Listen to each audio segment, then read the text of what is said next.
Hey, Tony Polecastro here from Tony's Acoustic Challenge, and today I'm going to teach you the A minor pentatonic scale. It sounds just like this.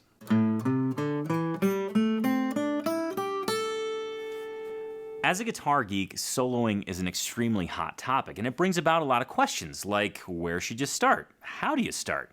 And once you do start, how do you know if you're doing it correctly? So in today's video, I'm not only going to teach you that A minor pentatonic scale, but I'm also going to give you examples of how it works with a backing track. Plus, I'm going to show you how the same exact shape that I'm going to teach you, that once you move it, you can get a completely different result. And you only have to remember one thing. And you're going to be playing your very first solo by the end of this video. I promise you. So let's dig right in. First, the A minor pentatonic scale. Now, that's kind of a mouthful, so let's just call it the A blues scale for right now, because that's a hell of a lot easier to say. It starts at the 5th fret of the low E string, and what I want you to know is that you're going to position your fretting hand in such a way that each finger is responsible for a single fret. So essentially, your index finger will be on the 5th fret, middle the 6th, ring the 7th, and pinky the 8th. And this is going to come in handy because pretty soon I'm just going to kind of call out the fingers you'll be using on each string. So here's the scale shape. It starts on the 5th fret of the low E.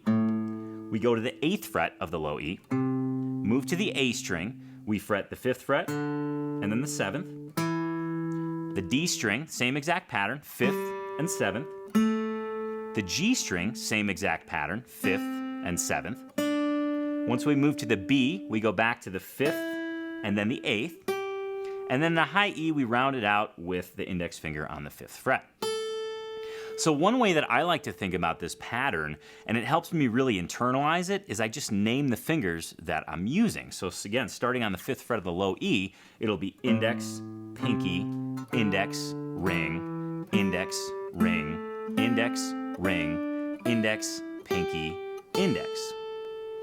And I think you'll realize that after playing through this scale pattern and hearing how the notes interact, you're going to be like, okay, that's kind of a bluesy sound, which is why it's called the A blues scale. So just to drive the point home, here's a quick example of me using it to solo over a blues backing track.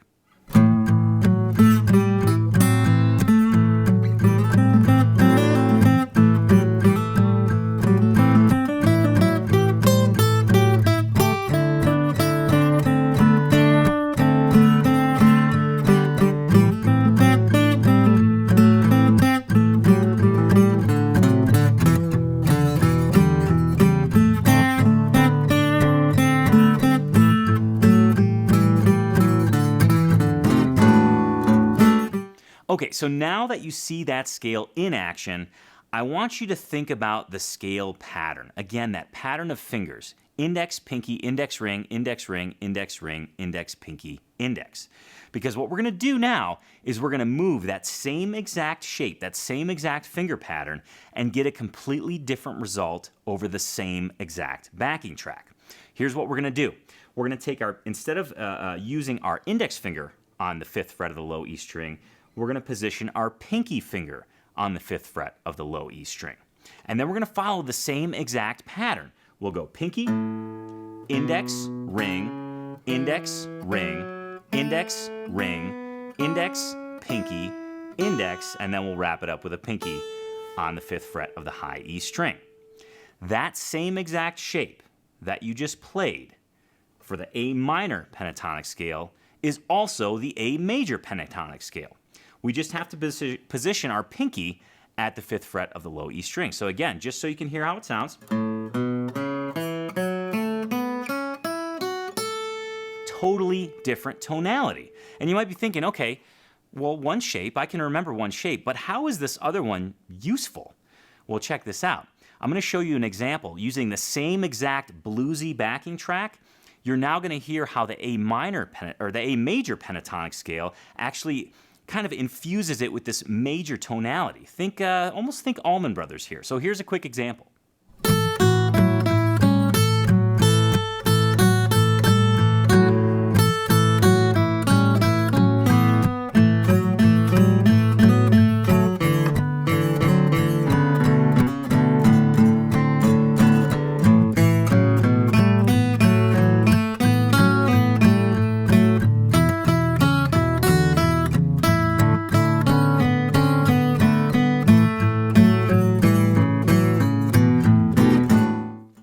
Okay, so now you understand the A minor pentatonic, or the A blues scale, and you also understand that the major pentatonic scale is the same exact shape, it just has a different starting point, or a different starting finger, and that it uniquely infuses its own major tonality over the same backing track. Now you have a chance to try it out.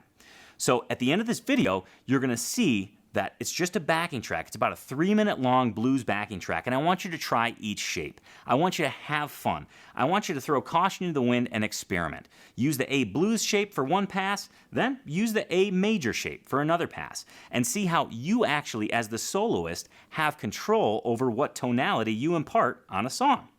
I hope you dug this lesson, and if you enjoyed it, I know for a fact you're going to love Tony's Acoustic Challenge. It's an acoustic guitar program like you've never seen before. In fact, every Wednesday, we do this very thing. I'll teach you a scale, and then you'll get a backing track for you to experiment with.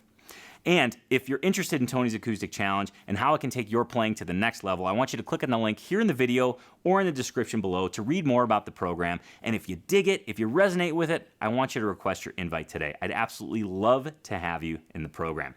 So enjoy your soloing, and I hope to see you over at Tony's Acoustic Challenge.